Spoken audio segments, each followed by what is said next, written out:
Hello बच्चों, विज्ञान paper जो 21 मार्च को था इसका हम दोस्तों सॉल्व करते हैं। यानी कि इसमें जो भी क्वेश्चन आपके सही हुए, कौन से गलत हुए, हम लोग यहाँ पर मैं सभी क्वेश्चनों के आंसर बताऊंगा, तो आप लोग चेक कर लेना, ठीक है। तो देखते हैं, देखिए आगे हम बात कर लेते हैं सेक्शन नंबर ए। इसके अंदर फर्स्ट क्वेश्चन हो जाता है, देखो ध्यान से। कौन सी अंतःस्रावी ग्रंथि शरीर की वृद्धि के लिए उपापचय का नियमन करती है? तो ऑप्शन दे रखे हैं, थाइमस ग्रंथि, थायराइड ग्रंथि, एड्रिनल ग्रंथि, अग्नाशय ग्रंथि। तो सही आंसर हो जाता है दोस्तों थायराइड ग्रंथि। सही आंसर क्या हो जाता है दोस्तों? थायराइड ग्रंथि, ठीक है। ऑप्शन नंबर ब सही है। अगली बात कर लेते हैं, कौन से जीव में पुनरुद्भवन यानी कि पुनर्जनन द्वारा नए जीव की उत्पत्ति हो सकती है? प्लेनेरिया दे रखा है, लेशमानिया, प्लाज्मोडियम और केचुआ। तो इसका सही आंसर हो जाता है प्लेनेरिया। क्या हो जाता है? प्लेनेरिया, ठीक है। अगला क्वेश्चन देखते हैं। अगला क्वेश्चन है दोस्तों, मानव में वक्क यानी कि किडनी एक तंत्र का भाग है जो संबंधित है। पोषण दे रखा है, श्वसन दे रखा है, उत्सर्जन से दे रखा है और परिवहन से दे रखा है। दोस्तों यहाँ पे इसका सही आंसर हो जाता है उत्सर्जन से। तो जो किडनी होती है, जो वक्क होता है, वो किससे संबंधित होता है? उत्सर्जन से संबंधित होता है, ठीक है। अगला क्वेश्चन देखते हैं, देखिए अगला आपका दोस्तों चौथा क्वेश्चन हो जाता है, निम्नलिखित में से कौन सा पादप हार्मोन का उदाहरण है? देखो इसमें पादप हार्मोन कौन सा, वो आपको सही आंसर देना था। इंसुलिन एक तो ये पादप हार्मोन नहीं है, थायरोक्सिन ये भी नहीं है, एस्ट्रोजन ये भी नहीं है, साइटोकाइनिन, हाँ तो ये ऑप्शन आपका सही हो जाता है द। साइटोकाइनिन होता है दोस्तों, वो आपका सही आंसर हो जाता है, ठीक है। अगला क्वेश्चन, एक संकरण में F2 पीढ़ी का जीन प्रारूप यानी कि जीनोटाइप अनुपात होता है। ओके, तो एक संकर के लिए पूछ रहा है। ओके, देखो इसमें रेशियो कौन कौन से दे रखे हैं, 1:2:1, 1:3, 2:1, 9:3:3:1। तो इसमें सही आंसर कौन सा होगा? तो इसमें हो जाता है दोस्तों अ सही आंसर हो जाता है फर्स्ट टर्म, 1:2:1, ये सही आंसर हो जाएगा, ठीक है। छठा क्वेश्चन है, निम्नलिखित में से कौन से सौर ऊर्जा का स्थिरीकरण करके उसे विषम पोषियों के लिए उपलब्ध करवाते हैं? तो सौर ऊर्जा मतलब सूर्य से एनर्जी जो ग्रहण करते हैं, और जो विषम पोषी के लिए वो क्या करते हैं दोस्तों? खाना तैयार करते हैं, ठीक है। तो उसमें कौन है वो? तो उत्पादक खुद पेड़ पौधे, ठीक है। ऑप्शन नंबर द सही है, ठीक है। अगला क्वेश्चन देखते हैं दोस्तों। अगला क्वेश्चन है छठा, गोलीय दर्पण की वक्रता त्रिज्या r एवं फोकस दूरी f में संबंध है। तो देखो इसमें दे रखा है r बराबर f/2, r बराबर f, r बराबर 2f और r बराबर 4f। तो इसका सही आंसर हो जाता है सही आंसर हो जाएगा r बराबर 2f, ठीक है। अगला क्वेश्चन, श्वेत प्रकाश पुंज प्रिज्म से गुजरने के पश्चात इसके अवयवी वर्णों में विक्षेपित हो जाता है। प्रकाश जो सबसे कम झुकता यानी कि विचलित होता है वह है। तो दोस्तों इसमें आ जाता है आपका आंसर यानी कि लाल के। अगला क्वेश्चन, दिए गए परिपथ चित्र में बिंदु आपका P है और Q है, इसके मध्य तुल्य प्रतिरोध ज्ञात करना था। तो इसमें देखो ये दोनों होते हैं 2 ओम और 2 ओम, ये हैं श्रेणी क्रम संयोजन में। जब ये श्रेणी क्रम संयोजन में है दोस्तों, तो हम क्या करेंगे? हम करेंगे इन दोनों को जोड़ देंगे, यानी कि 2 ओम और 2 ओम जोड़ देंगे तो 4 ओम हो जाएंगे। कितने हो जाएंगे? 4 ओम हो जाएंगे। अब ये 4 ओम और यह नीचे वाला जो 4 ओम बनेगा वो हो जाएंगे पार्श्व क्रम में, यानी कि समानांतर क्रम में हो जाएंगे। अब 1/r बराबर 1/r1 प्लस 1/r2 वाला सूत्र लग जाएगा, जिसमें 1/4 प्लस 1/4, ठीक है। तो उसमें लघुत्तम आ जाएगा 4 और 1 जुड़ जाएगा 2 हो जाएंगे, यानी कि 2/4 हो जाएगा। वो 1/r का मान हो जाएगा। अब r का मान निकालने के लिए हम क्या करेंगे दोस्तों? उसको उल्टा कर देंगे, तो r बराबर करेंगे 4/2। तो 4/2, 4 में 2 का भाग देंगे तो 2 आंसर आ जाएगा। तो ऑप्शन नंबर आपका ब सही हो जाएगा। कौन सा हो जाएगा? ब, यानी कि 2 ओम सही आ जाएगा, ठीक है। समझते हैं दोस्तों। अगला क्वेश्चन हो जाता है 10वां, निम्नलिखित में से सबसे अच्छा विद्युत का चालन है, जिसमें लोहा दे रखा है, एल्यूमिनियम, तांबा और चांदी दे रखा है। तो सबसे अच्छा चालक हो जाता है चांदी। कौन हो जाता है? चांदी। ऑप्शन नंबर द सही हो जाता है। अगला क्वेश्चन, दक्षिण हस्त अंगुष्ठ नियम में अंगूठा संकेत करता है। तो दक्षिण हस्त अंगुष्ठ नियम में दोस्तों जो अंगूठा होता है वो संकेत करता है। तो उसमें दे रखा है विद्युत धारा की दिशा, चुंबकीय क्षेत्र की दिशा, पृथ्वी के चुंबकीय क्षेत्र की दिशा, बल की दिशा। तो ऑप्शन नंबर अ सही हो जाएगा, विद्युत धारा की दिशा, विद्युत धारा की दिशा, ठीक है। अगला क्वेश्चन 12वां, चित्रानुसार चुंबकीय क्षेत्र के लंबवत रखे चालक में विद्युत धारा प्रवाहित हो रही है, चालक पर आरोपित बल की दिशा होगी।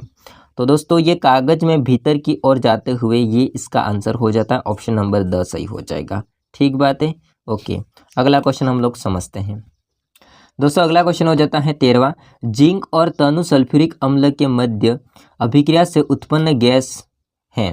देखो जिंक और तनु सल्फ्यूरिक अम्ल, उससे हम अभिक्रिया करते हैं तो उसमें Zn सल्फेट बन जाएगा, मतलब ZnSO4 बन जाएगा, जिंक सल्फेट बन जाएगा और H2 गैस बाहर निकलेगी। कौन सी गैस? H2 गैस, यानी कि आपका ऑप्शन नंबर अ सही हो जाएगा। ठीक है, अगला क्वेश्चन, एक उदासीन विलयन का pH मान है। तो उदासीन के लिए तो 7 ही होता है, आपको भी पता है। ठीक है, 7 होता है। ठीक है, उदासीन के लिए मान। अभिक्रिया दे रखी है 15 क्वेश्चन में दोस्तों, 2PbO plus C equals to हो जाएगा 2Pb एंड प्लस CO2 हो जाएगा। इसमें पूछ रहा है, कथन दे रखा है कि सीसा उपचयित हो रहा है, कार्बन डाइऑक्साइड उपचयित हो रहा है, कार्बन उपचयित हो रहा है, लेड ऑक्साइड अपचयित हो रहा है। तो दोस्तों इसमें क्या हो रहा है? कार्बन उपचयित हो रहा है। कार्बन होता है क्या होता है? उपचयित हो रहा है, क्योंकि इसमें ऑक्सीजन जुड़ रहा है। और लेड ऑक्साइड होता है वो हो रहा है अपचयित, क्योंकि इसमें ऑक्सीजन हट रहा है। ठीक है, तो आपका दोस्तों कथन जो थर्ड और फोर्थ होता है वो सही हो जाता है। तो ऑप्शन में दे रखा है द, तो द इसका सही आंसर हो जाता है कि थर्ड और फोर्थ इसका सही आंसर है कथन में। ठीक है, ओके, आ गई बात समझ में। अगला क्वेश्चन देखते हैं दोस्तों। 16वां क्वेश्चन हो जाता है, फास्फोरस परमाणु के M कोश में उपस्थित इलेक्ट्रॉन की संख्या है। देखो फास्फोरस होता है, इसकी परमाणु संख्या होती है 15। कितनी होती है? 15। तो 2, 8 और 5 हो जाएगा। 2, 8 और 5। तो दोस्तों इसमें सबसे बाहितम KLM ऐसा होता है ना, तो इसमें सबसे बाहितम कोश में 5 इलेक्ट्रॉन होंगे, यानी कि ऑप्शन नंबर आपका ब सही हो जाएगा। ऑप्शन नंबर आपका ब सही हो जाएगा। आई बात समझ में। अगला क्वेश्चन दोस्तों 17वां देखते हैं। संतृप्त हाइड्रोकार्बन है। देखो संतृप्त हाइड्रोकार्बन उनको कहा जाता है जिनमें कार्बन और कार्बन के बीच में एकल बंध होता है। ठीक है, तो संतृप्त हाइड्रोकार्बन में आपके एल्केन सारे आ जाते हैं। अब इसमें देख लो ध्यान से, तो ये तो नहीं होगा, C2H2 ये तो नहीं होगा, C2H4 ये भी नहीं होगा, C6H6 ये भी नहीं होगा, बेंजीन हो जाता है। तो ऑप्शन नंबर आपका सही हो जाएगा, C2H6 होता है, ऑप्शन आपका सही हो जाता है C2H6, क्योंकि ये संतृप्त हाइड्रोकार्बन है जिसको हम एथेन के नाम से जानते हैं। ठीक है, अगला हम समझते हैं 18वां क्वेश्चन। मेथेन यानी कि CH4 में उपस्थित सहसंयोजक आबंधों की संख्या है। देखो CH4 मेथेन होता है, इसमें सहसंयोजक आबंध यानी कि कुल बंधों की संख्या की बात कर रहा है। देखो कार्बन होता है, उसके साथ में हाइड्रोजन 4 जुड़े होते हैं, और दोस्तों यहाँ पर हाइड्रोजन होते हैं वो सिंगल बॉन्ड से जुड़ते हैं, आपको पता ही है। ठीक है, एकल बंध से जुड़ते हैं, तो टोटल कितने बंध हो जाते हैं? 4 बंध हो जाते हैं। तो ऑप्शन नंबर आपका असही हो जाता है। ऑप्शन नंबर आपका असही होगा, 4 बंध। ठीक है, अगला क्वेश्चन समझते हैं। अगला दोस्तों दूसरा क्वेश्चन आ जाता है। ओके, दूसरा क्वेश्चन में है रिक्त स्थान। अलग अलग क्वेश्चन है इसमें, तो इसमें रिक्त स्थान दे रखे, उसको आपको पूर्ति करना है। ठीक है, फर्स्ट इसमें आ जाता है हार्मोन की क्रिया को क्रियाविधि नियंत्रित करती है। तो हार्मोन की जो क्रिया होती है उसको कौन सी क्रिया विधि होती है वो नियंत्रित करती है, इसकी बात कर रहा है। ठीक है दोस्तों, तो हार्मोन होता है, इसकी क्रिया को पुनर्भरण या फिर इसको कहते हैं प्रतिप्रेरण तंत्र क्रियाविधि नियंत्रित करती हैं। सेकंड क्वेश्चन, शाखान्वित आहार श्रृंखलाओं से बना जाल क्या कहलाता है? तो उसको कहते हैं आहार जाल या फिर खाद्य जाल कहते हैं। ठीक है दोस्तों, तीसरा क्वेश्चन हो जाता है, सामान्यतया विद्युत तार तांबे के बनाए जाते हैं। सामान्यतः जो विद्युत तार होते हैं वो तांबे के बनाए जाते हैं, क्योंकि दोस्तों तांबा होता है वो विद्युत का अच्छा चालक होता है और इसका प्रतिरोध भी कम होता है, इस कारण से दोस्तों तांबे के तार बनाए जाते हैं। अगला क्वेश्चन देखिए चौथा, विद्युत धारावाही वृत्ताकार पाश के कारण उत्पन्न चुंबकीय क्षेत्र की प्रबलता फेरों की संख्या में वृद्धि करने से बढ़ती है। क्या होता है यहाँ पे? बढ़ती है, तो यहाँ पे ये आ जाएगा। ओके, पांचवा क्वेश्चन, मैग्नीशियम रिबन का वायु में दहन करने पर बने यौगिक का नाम है। तो दोस्तों मैग्नीशियम रिबन होता है, इसको वायु में दहन करेंगे, जलाएंगे इसको, तो इससे बनेगा मैग्नीशियम ऑक्साइड। क्या बन जाएगा? MgO बनेगा, मैग्नीशियम ऑक्साइड बनेगा। ठीक है, अगला लास्ट क्वेश्चन है इसके अंदर, दूसरे क्वेश्चन के अंदर, सोने और लोहे में से अधिक तन्य धातु कौन है? मतलब लंबा खींचेंगे तार किसका बन सकता है? तो हो जाएगा सोने का। किसका हो जाएगा दोस्तों? सोने का। ठीक है, तो हम लिखेंगे यहाँ पर सोने और लोहे में से सोना अधिक तन्य धातु है। ओके, अगली बात कर लेते हैं दोस्तों तीसरे क्वेश्चन की। तीसरा क्वेश्चन है दोस्तों, इसमें हमको क्वेश्चन के आंसर लिखने होते हैं अच्छे से। ठीक है, शोषण को परिभाषित कीजिए। तो शोषण की परिभाषा लिखनी है। देखो शोषण क्या होता है, खाद्य पदार्थ ऑक्सीजन की उपस्थिति में अपघटित होकर ऊर्जा मुक्त करते हैं, उसे हम क्या कहते हैं, शोषण कहते हैं। ठीक है, ओके। अगला क्वेश्चन समझते हैं। सेकेंड, मस्तिष्क का कौन सा भाग सीधी रेखा में चलना, साइकिल चलाना, पेंसिल उठाने को नियंत्रित करता है? तो दोस्तों ये मस्तिष्क का ऐसा कौन सा भाग है जो ये काम में क्या करता है, नियंत्रित करता है, कंट्रोल करता है? तो वो हो जाएगा दोस्तों अनुमस्तिष्क, यानी कि सेरिबेलम। कौन सा हो जाता है, सेरिबेलम, अनुमस्तिष्क। ठीक है। अगला क्वेश्चन है दोस्तों, उभयलिंगी पुष्प का कोई एक उदाहरण दीजिए या लिखिए। तो उभयलिंगी पुष्प जिसके अंदर स्त्री केसर भी होता है और पुंकेसर भी होता है, यानी कि नर जननांग भी होता है और मादा जननांग भी होता है, उसको कहा जाता है उभयलिंगी पुष्प। तो इसका उदाहरण हो जाता है दोस्तों गुलाब और गुड़हल। गुलाब या फिर गुड़हल, दोनों में से कोई एक लिखना था आपको। ओके, आगे समझते हैं। अगला क्वेश्चन हो जाता है दोस्तों, मेंडल के प्रयोग में मटर के सफ़ेद फूल का विपर्यासी लक्षण क्या था? मेंडल के प्रयोग में मटर के सफ़ेद फूल होता है दोस्तों, इसका विपर्यासी लक्षण क्या था, ये क्वेश्चन है। तो दोस्तों यहाँ पे इसमें आ जाता है बैगनी फूल या फिर हम कह सकते हैं जामुनी फूल। तो उसमें लक्षण क्या था, बैगनी फूल या जामुनी फूल हो जाएगा। अगला हम बात कर लेते हैं, किसी वाहन के पश्च दृश्य, पीछे यानी कि विंग्स के लिए किस दर्पण का उपयोग किया जाता है? तो ये हम लोग पढ़ते ही आ रहे हैं। पश्च दृश्य के लिए कौन से दर्पण का यूज़ किया जाता है, उत्तल दर्पण का। किसका किया जाता है दोस्तों, उत्तल दर्पण का। ठीक है। अगला हम क्वेश्चन देखते हैं, निकट दृष्टि दोष से आप क्या समझते हैं? तो निकट दृष्टि दोष से दोस्तों हम समझते हैं क्या, कि निकट की वस्तु साफ दिखाई देती है और दूर की वस्तु साफ दिखाई नहीं देती है। तो इस दोष को हम क्या बोलते हैं, निकट दृष्टि दोष कहते हैं। ठीक है। अगला क्वेश्चन है, परिपथ में विभवांतर का मापन किस यंत्र से करते हैं? तो विभवांतर का अगर मापना है तो उसके लिए विभव मापी का उपयोग किया जाता है, यानी कि वोल्ट मीटर का उपयोग करते हैं। दोनों नाम में बोल रहा हूँ तो आप लोग समझ लेना, विभव मापी कहेंगे या फिर हम बोलेंगे दोस्तों वोल्ट मीटर। ठीक है। अगला क्वेश्चन देखिए, किसी विद्युत धारावाही परिनालिका के कारण उत्पन्न चुंबकीय क्षेत्र की क्षेत्र रेखाओं को दर्शाइए। देखिए, किसी विद्युत धारावाही परिनालिका के कारण उत्पन्न चुंबकीय क्षेत्र की क्षेत्र रेखाओं को दर्शाना है, इसमें चित्र बनाना होता था। तो ये चित्र क्या होता है, मैं आपको यहाँ पर स्क्रीन पर दिखा रहा हूँ, देख लीजिए आप लोग। इस प्रकार का आपको चित्र बनाना था 8वें क्वेश्चन में। ओके दोस्तों, अगला क्वेश्चन हो जाता है 9वां, तीसरे क्वेश्चन का। देखिए, कैल्शियम ऑक्साइड है और प्लस H2O यानी कि जल, इसके साथ हम अभिक्रिया करवाते हैं तो क्या बनता है? देखिए, ये है आपका बिना भुजा हुआ चूना और ये है जल, इसके साथ में जब अभिक्रिया करवाते हैं तो भुजा हुआ चूना बनता है, यानी कि CaOH होल ट्वाइस बन जाता है, कैल्शियम हाइड्रोक्साइड बनता है और साथ में ऊष्मा बनेगी। ठीक है। तो यहाँ पर X की जगह पर आपको लिखना था CaOH होल ट्वाइस। दोस्तों अगला क्वेश्चन देखते हैं, बीकर को चित्रित कीजिए। अब बीकर बनाना तो सबको आता है ना, ऐसा तो नहीं है किसी को नहीं आता है। बीकर है ना, ऐसा बनाना था, बीकर सिंपल सा ऐसे। आई बात समझ में, जो कांच का होता है लैब में होता है, बीकर वही चीज़ बनाना है। ठीक है। अगला हम बात कर लेते हैं दोस्तों, कार्बोक्सिलिक अम्ल में उपस्थित प्रकार्यात्मक समूह का सूत्र लिखिए। तो कार्बोक्सिलिक अम्ल होता है, इसके लिए दोस्तों प्रकार्यात्मक समूह हो जाता है COOH। क्या हो जाता है, COOH। ओके। अगला क्वेश्चन देखते हैं दोस्तों, 12वां क्वेश्चन है, अम्ल के जलीय विलयन को विद्युत परिपथ में लगाने पर परिपथ में लगा बल्ब जलने लगता है। इस प्रेक्षण का विश्लेषण करके एक विद्यार्थी ने अम्ल के जलीय विलयन के कौन से गुण को सिद्ध किया, लिखिए। तो दोस्तों ये जो होता है, ये कौन से गुण को सिद्ध करता है? तो जलीय विलयन होता है वो विद्युत के सुचालक होते हैं या फिर अच्छे चालक होते हैं, ये भी हम लोग कह सकते हैं।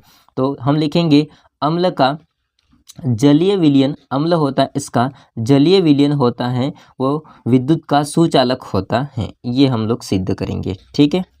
अगला बात कर लेते हैं दोस्तों सेक्शन नंबर बी की। सेक्शन नंबर बी में 2-2 नंबर के क्वेश्चन होते हैं और इसमें आपको लगभग दोस्तों 3 लाइनें लिखनी होती हैं। ठीक है। कितनी लाइनें? 3 लाइनें। हालांकि यहाँ पर मतलब कहने का मतलब ये है कि अच्छे खासे 2 नंबर दे सके उतना लिखना है, ज़्यादा मत लिखना है। ठीक है।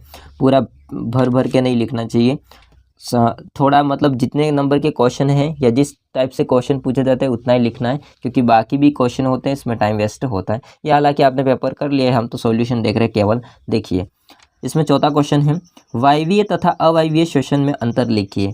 दोस्तों वायवीय और अवायवीय के अंदर क्या अंतर होता है वो आपको लिखना होता है। तो आपको पता है वायवीय जो होता है वो ऑक्सीजन की उपस्थिति में होता है श्वसन, और अवायवीय होता है वो वायु की यानी कि ऑक्सीजन की अनुपस्थिति में होता है श्वसन।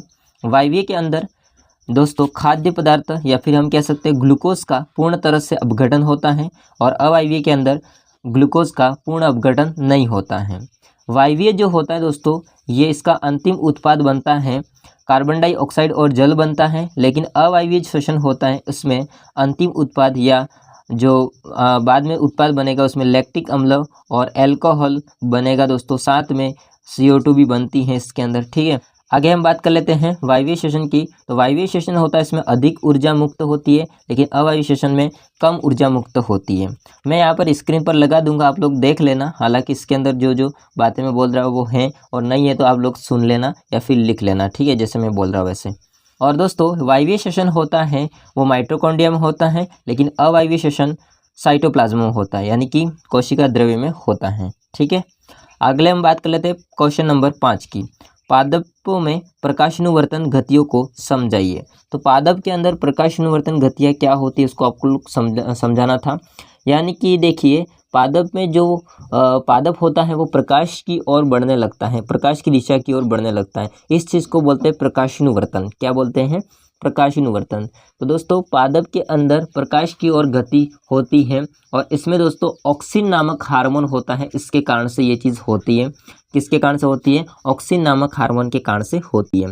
तो दोस्तों आपको गमले वाला वो चित्र बनाना था, जिस गमले में लगा हुआ पौधा होता है सूर्य की ओर जा रहा है ना, उसके ऊपर वाला भाग यानी कि जो पत्तियाँ तना वगैरह होते हैं वो दोस्तों नहीं दर्शाया होगा, तो केवल आपने लिख लिया होगा तो भी आपको 2 नंबर पक्के मिल जाते हैं। ठीक है, अगला हम बात कर लेते हैं छठा क्वेश्चन। मानव के नर जनन तंत्र में पाए जाने वाले 2 अंगों के कार्य लिखिए। तो दोस्तों मानव के नर जनन तंत्र में पाए जाने वाले 2 अंग, तो देखिए नर जनन तंत्र के अंदर तो 2 अंग हो जाएंगे। एक तो आपका वर्षण यानी कि टेस्टिस, जो वर्षण होता है वो काम करता है दोस्तों, वर्षण होता है वो शुक्राणु को उत्पन्न करने का काम करता है। किसका?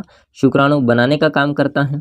और जो आपका पेनिस होता है, शिश्न होता है, वो काम करता है उन शुक्राणु को मादा जो योनि होती है उधर तक पहुंचाने का काम करता है। दोस्तों अगला क्वेश्चन देखते हैं हम लोग 7वां। मानव में लिंग निर्धारण का आरेख चित्र बनाइए। तो दोस्तों अब मैं क्या करूँगा, आपको जैसे जैसे यहाँ पर मैं क्वेश्चन पढ़ते जाऊँगा उसके आंसर को यहाँ पर मैं स्क्रीन पर लगा दूंगा, तो आप लोग लिख लेना इसको, क्योंकि अभी ज़्यादा बड़ा वीडियो बन जाएगा दोस्तों तो बोरिंग हो सकेगा। इसलिए दोस्तों मैं जल्दी जल्दी इनके जो भी आंसर आपको जो लिखने थे उस क्वेश्चन के वो मैं स्क्रीन पर लगा दूंगा, तो आप लोग देख लेना। ठीक है, मैं इसको पूरा नहीं पढ़ूंगा, क्वेश्चन इतना ही पढ़ूंगा। ठीक है, देखिए मानव में लिंग निर्धारण का आरेख चित्र बनाइए, ये क्वेश्चन है। तो इसका आपको क्या बनाना था, तो देखिए दोस्तों जो नर होता है और मादा होते हैं उनके मध्य लिंग निर्धारण होता है, वो वाला आपको दोस्तों ये चित्र बनाना था। ठीक है, आगे दोस्तों हो जाएगा क्वेश्चन, अपवर्तनांक किसे कहते हैं और इसका सूत्र लिखिए। ये क्वेश्चन है। तो अपवर्तनांक किसे कहते हैं दोस्तों? जब प्रकाश किरण होती है एक माध्यम से जब दूसरे माध्यम में प्रवेश करती है, प्रकाश किरण होती है एक माध्यम से दूसरे माध्यम प्रवेश करती है, प्रकाश किरण की मुड़ने की जो मात्रा होती है दोस्तों, इसको हम बोलते हैं अपवर्तनांक। क्या कहते हैं? अपवर्तनांक कहते हैं। और इसका सूत्र हो जाता है n = c/v हो जाता है। क्या हो जाता है? n = c/v हो जाएगा, जिसमें n हो जाता है अपवर्तनांक, c हो जाएगा दोस्तों निर्वात में प्रकाश की चाल हो जाती है, और v हो जाता है किसी माध्यम में प्रकाश की गति। v हो जाता है किसी माध्यम में प्रकाश की गति। तो आपको ये लिखना था। अगला दोस्तों है स्वच्छ आकाश का रंग नीला क्यों होता है? तो स्वच्छ आकाश होता है इसका रंग नीला क्यों होता है? तो दोस्तों जो नीले रंग होता है उसका प्रकीर्णन दोस्तों वायुमंडल में मौजूद कणों के द्वारा बहुत ज़्यादा हो जाता है। इस वजह से क्या होता है दोस्तों, इस कारण से जो स्वच्छ आकाश होता है इसका रंग नीला दिखाई देता है। बाकी मैं इसका आंसर यहाँ पर स्क्रीन पर मेंशन कर दूंगा, आप लोग देख लो। ठीक है, क्या लिखना था आपको वो। अगला क्वेश्चन हो जाता है दोस्तों 10वां। घरेलू विद्युत परिपथ में विद्युत फ्यूज का उपयोग क्यों किया जाता है? तो विद्युत फ्यूज होता है ये दोस्तों क्या करता है, जब अधिक विद्युत धारा प्रवाहित होती है तो दोस्तों इसमें वो जल जाता है, यानी कि पिघल जाता है। फ्यूज होता है वो पिघल जाता है, जिससे दोस्तों परिपथ होता है वो टूट जाता है। और परिपथ टूटने से जो भी हमारे घर के अंदर उपकरण लगे होते हैं दोस्तों वो सुरक्षित रह सके, यानी कि वो जलते नहीं हैं। ये बाकी इसका दोस्तों आंसर यहाँ पर स्क्रीन पर देख लीजिए आप लोग। अगला क्वेश्चन हम बात कर लेते हैं, लेड नाइट्रेट के तापन से नाइट्रोजन डाइऑक्साइड गैस के उत्सर्जन को प्रदर्शित करने के लिए व्यवस्थित उपकरण को चित्रित कीजिए। तो इसके अंदर दोस्तों आपको एक चित्र दर्शाना था, जो कि यहाँ पर स्क्रीन पर आपको मैं दिखा रहा वो चित्र, ठीक है। तो ये आपको दर्शाना था लेड नाइट्रेट के तापन से नाइट्रोजन डाइऑक्साइड के गैस उत्सर्जन को प्रदर्शित करने वाला, ठीक है। अगला क्वेश्चन होता है दोस्तों 12वां question, 2NaOH plus Zn equals to हो जाता है Na2ZnO2 प्लस क्या बनेगा। तो दोस्तों इसमें बन जाएगा आपका H2। क्या बन जाएगा? H2। लास्ट X दिखा रहा है, वहाँ पर क्या बन जाएगा दोस्तों? H2 गैस बन जाती है, ठीक है। अगला क्वेश्चन दोस्तों हम देखते हैं 13वां क्वेश्चन, यदि कॉपर आर्द्र कार्बन डाइऑक्साइड में पड़ा रहता है, यदि कॉपर आर्द्र कार्बन डाइऑक्साइड में पड़ा रहता है तो इसकी सतह पर क्या प्रभाव पड़ेगा, वर्णन कीजिए। तो दोस्तों जब कॉपर आर्द्र कार्बन डाइऑक्साइड में पड़ा रहता है तो कॉपर के ऊपर दोस्तों हरे रंग की परत चढ़ जाती है। क्या होता है? हरे रंग की परत चढ़ जाती है, जो कि वो हरे रंग की परत होती है वो कॉपर कार्बोनेट की परत होती है। किसकी होती है? कॉपर कार्बोनेट की परत होती है। बाकी इसका आंसर दोस्तों यहाँ पर स्क्रीन पर आप लोग पढ़ सकते हो, ठीक है। अगले हम बात करते हैं क्वेश्चन की। दोस्तों अगला हमारे पास में सेक्शन हो जाता है सी। सेक्शन नंबर सी होता है, इसके अंदर बड़े क्वेश्चन है, थोड़े 3-3 नंबर के क्वेश्चन हैं। और दोस्तों उसमें अलग अलग 2-2 क्वेश्चन बना रखे, मतलब कि एक ही क्वेश्चन के अंदर आपको 2-2 चीज़ें लिखनी होती हैं। देखिए इसमें 14वां क्वेश्चन हो जाता है ऋतुस्राव यानी कि रजोधर्म होने का कारण समझाइए। रजोधर्म क्या होता है, इसका होने का कारण समझाइए और इसकी अवधि लिखिए। तो देखो एक तो आपको रजोधर्म होने का कारण समझाना है और इसके अलावा इसके अवधि लिखनी है, ठीक है। ये 2 चीज़ें लिखनी है। कारण समझाने के लिए 2 नंबर मिलेंगे और अवधि लिखने का 1 नंबर मिलेगा, तो टोटल हो जाएंगे आपके 3 नंबर, ठीक है। तो दोस्तों इसका क्या होगा कारण और इसकी अवधि क्या होती है, यहाँ पर मैं आपको स्क्रीन पर दिखा रहा हूँ, आप लोग देख लीजिए और इसको पढ़ लीजिए, ठीक है।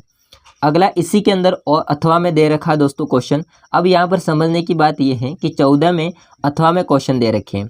इसका मतलब अगर आपको ऊपर वाला आता है तो ठीक है, अगर नहीं आता है तो आप नीचे वाला क्वेश्चन भी कर सकते हो, यानी कि नीचे वाला अथवा में दे रखा है उसको भी कर सकते हो कि गर्भ निरोधक युक्तियाँ अपनाने के कारण को समझाइए तथा कोई एक गर्भ निरोधक युक्ति का नाम लिखिए।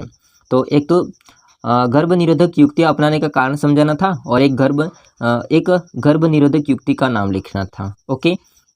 तो दोस्तों इसका भी मैं आंसर यहाँ पर स्क्रीन पर आपको मेंशन कर दूंगा, आप लोग देख लीजिए इसको, ठीक है। अब मैं पढ़ूंगा तो बहुत ज़्यादा टाइम हो जाएगा इस चीज़ को। देखिए अगला क्वेश्चन होता है दोस्तों 15वां क्वेश्चन, वायुमंडल के उच्चतर स्तर पर ओजोन बनने की क्रिया को समीकरण द्वारा समझाइए। देखिए वायुमंडल के उच्चतर स्तर पर ओजोन बनने की क्रिया को हमको समीकरण के द्वारा दर्शाना है। तो दोस्तों इसका आंसर यहाँ पर स्क्रीन पर आप देख सकते हैं।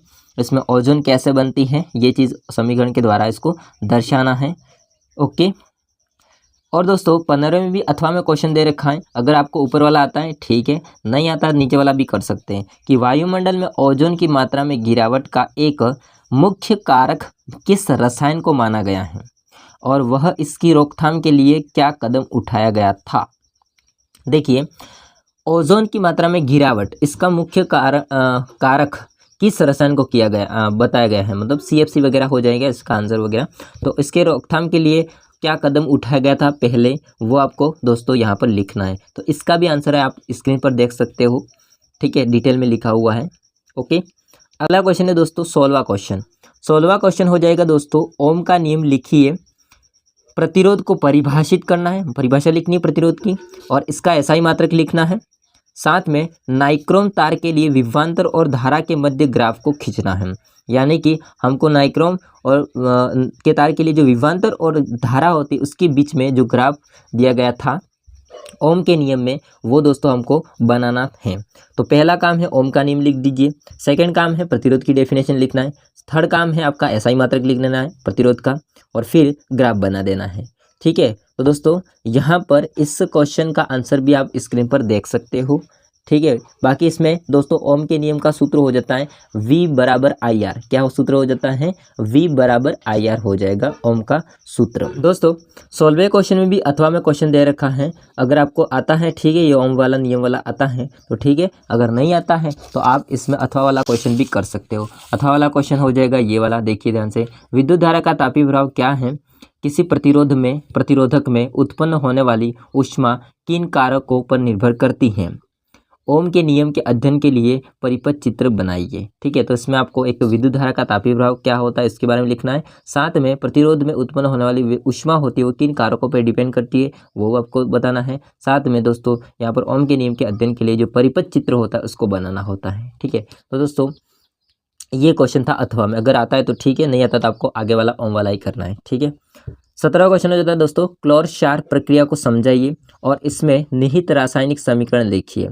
तो क्लोर क्षार प्रक्रिया क्या होती है और इसमें निहित रासायनिक समीकरण को दर्शाना है। तो दोस्तों क्लोर क्षार प्रक्रिया के लिए यहाँ पर डेफिनेशन हो जाती है, आप लोग देख लीजिए, और बाकी इसमें समीकरण भी लिखी हुई है, आप लोग इसको पढ़ लीजिए। ठीक है, अब इसके अंदर भी अथवा में क्वेश्चन दे रखा है। अगर आता है ठीक है क्लोर क्षार वाला, नहीं आता है तो आप नीचे वाला भी कर सकते हो। बेकिंग सोडा पर ऊष्मा के प्रभाव को समझाइए और उसमें निहित रासायनिक समीकरण लिखिए। तो दोस्तों इसके लिए भी यहाँ पर आपका आंसर मिल जाएगा, स्क्रीन पर आप देख लीजिए। तो मैं यहाँ पर अथवा वाला भी बता रहा हूँ, ऐसे भी बता रहा हूँ। दोस्तों अब सेक्शन नंबर डी को हम समझते हैं। देखिए इसमें 18वां क्वेश्चन हो जाता है। फर्स्ट आपका क्वेश्चन इसके अंदर दे रखा है, अमीबा में पोषण की विधि को समझाइए। अब अमीबा जो होता है वो किस प्रकार से कूटपाद को फैलाता है, भोजन को घेर लेता है, और ये किस प्रकार से भोजन को ग्रहण करता है, पोषण करता है, इस विधि को आपको चित्र के माध्यम से समझाना है, जो कि आप स्क्रीन पर देख सकते हो। ठीक है, सेकेंड क्वेश्चन है, अग्नाशय द्वारा स्त्रावित प्रोटीन पाचक एंजाइम का नाम लिखिए। ठीक है, तो इसका यहाँ पर स्क्रीन पर आपको दिख रहा है वो नाम हो जाएगा। ठीक है, थर्ड क्वेश्चन हो जाता है, शुद्धांत्र में पाए जाने वाले दीर्घ रोमों का कार्य लिखिए। जो विलाई होती है, ठीक है, उनके कार्य लिखने हैं। जो चोटी आंत के अंदर विलाई होती है, जो अंगुलीनुमा संरचना होती है, उनके कार्य लिखने होते हैं। ठीक है, तो इसके कार्य यहाँ पर मैं स्क्रीन पर मेंशन कर रहा हूँ, देख लीजिए आप लोग। दोस्तों 18वां होता है, इसका अथवा में भी क्वेश्चन दे रखा है, तो अगर आप लोग ये करना चाहते हो तो कर सकते हो, बाकी आपको आगे मैंने समझा दिए 18 क्वेश्चन में। ठीक है, ये अथवा में दे रखा है।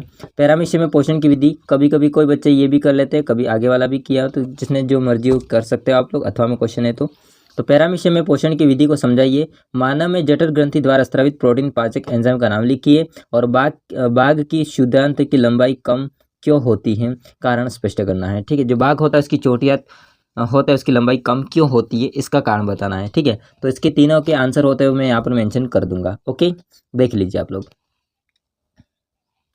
दोस्तों अगला क्वेश्चन हो जाता है 19वां, किसी बिंब को 16 सेंटीमीटर फोकस दूरी के अवतल दर्पण से 24 सेंटीमीटर की दूरी पर रखा है, तो दर्पण से कितनी दूरी पर पर्दे को रखा जाए कि स्पष्ट प्रतिबिंब प्राप्त हो। इस सवाल का जो सॉल्व है दोस्तों यहाँ पर मैं स्क्रीन पर दिखा रहा हूँ, आप लोग समझ लीजिएगा। ओके, इसके बाद हो जाता है दोस्तों यहाँ पर सेकंड क्वेश्चन, इसी के अंदर 19वें के अंदर, अवतल दर्पण के सामने उसके ध्रुव एवं मुक्त फोकस के मध्य स्थित बिंब के प्रतिबिंब का किरण आरेख बनाइए। इसका किरण आरेख बनाना है। अवतल दर्पण के सामने उसके ध्रुव और मुख्य फोकस जो होता है उसके बीच स्थित बिंब और प्रतिबिंब को आरेख के द्वारा दोस्तों दर्शाना है। तो ये किस प्रकार से बनेगा आप लोग देख लीजिए इसको। ओके दोस्तों, इसके बाद 19वें में भी अथवा में क्वेश्चन दे रखा है। ये सेकंड सवाल है। देखिए, एक डॉक्टर +2.0D क्षमता का संशोधन लेंस निर्धारित करता है, लेंस की फोकस दूरी एवं प्रकृति ज्ञात करनी है। इस सवाल का भी दोस्तों यहाँ पर आप देख सकते हो किस तरह किया गया है, इस प्रकार से आपको ये सवाल करना था। बाकी सेकंड क्वेश्चन इसके अंदर दे रखा है, उत्तल लेंस की सहायता से प्रतिबिंब का किरण आरेख बनाइए जब बिंब F1 तथा F2F1 के मध्य स्थित हो। तो इसमें उत्तल लेंस होता है, उसका प्रतिबिंब किरण आरेख बनाना था। जब बिंब होता है वो कहाँ पर हो, F1 तथा 2F1 होता है उसके बीच में स्थित होगा तब। तो इसका जो बनेगा दोस्तों किरण आरेख वो इस टाइप से के बन जाएगा, आप लोग देख लीजिए। ओके, तो ये दोस्तों 19वां क्वेश्चन हो जाता है। अगला क्वेश्चन हो जाएगा दोस्तों 20वां question, last and final question है। मिसेल की संरचना देते हुए साबुन और अपमार्जक की सफाई क्रिया का विश्लेषण कीजिए। जो मिसेल कैसे बनता है, ठीक है, आपको मिसेल जो चित्र होता है मिसेल कैसे बनता है उसको समझाना था, और साथ में दोस्तों साबुन और अपमार्जक की सफाई क्रिया का विश्लेषण पूरी तरह से करना था। ओके, तो इसका दोस्तों ये 2-2 नंबर का क्वेश्चन है, टोटल 4 नंबर का क्वेश्चन हो जाएगा। ओके, और अथवा में इसमें दे रखा है क्या, अथवा में दे रखा है निहित रासायनिक समीकरण देकर एथेनोइक अम्ल की निम्नलिखित अभिक्रियाओं का विश्लेषण करना है। एक तो एस्टरीकरण दे रखी है और दूसरी दे रखी है क्षारक के साथ अभिक्रिया। तो दोस्तों एथेनोइक अम्ल होता है, इसका एस्टरीकरण अभिक्रिया और क्षारक के साथ अभिक्रिया होता है। ये कुछ इस टाइप की रिएक्शन हो जाएगी, आप लोग इसको देख लीजिए। तो दोस्तों इस प्रकार से यहाँ पर मैंने जितने भी क्वेश्चन थे इसके आपको आंसर बता दिए। हालांकि मैं पूरा पढ़ के नहीं बताया, कुछ क्वेश्चन मैंने स्क्रीन पर मेंशन कर दिए और कुछ क्वेश्चन जो छोटे थे उसको मैंने बता दिए, क्योंकि अगर दोस्तों मैं पढ़ूंगा तो पूरा बहुत बड़ा वीडियो बन जाएगा 1 घंटे का, और इतनी देर तक तो आप लोग दोस्तों बोरिंग हो जाते हैं। इसलिए मैं जितना हो सके शॉर्ट में आंसर देने की कोशिश की है। तो दोस्तों आप आई होप का सारा पेपर होता हो सही गया होगा, और कुछ बच्चे का गलत हुआ तो नाराज़ मत होइए, आपके अच्छे खासे नंबर तो आ ही जाएंगे अगर कटेंगे तो भी, ठीक है। तो दोस्तों ये वीडियो कैसा लगा वो कमेंट करके आप लोग बता सकते हो। वीडियो पसंद आए तो लाइक करना, चैनल को सब्सक्राइब नहीं कर देना। मिलते हैं नेक्स्ट वीडियो में, तब तक के लिए जय हिंद, वंदे मातरम।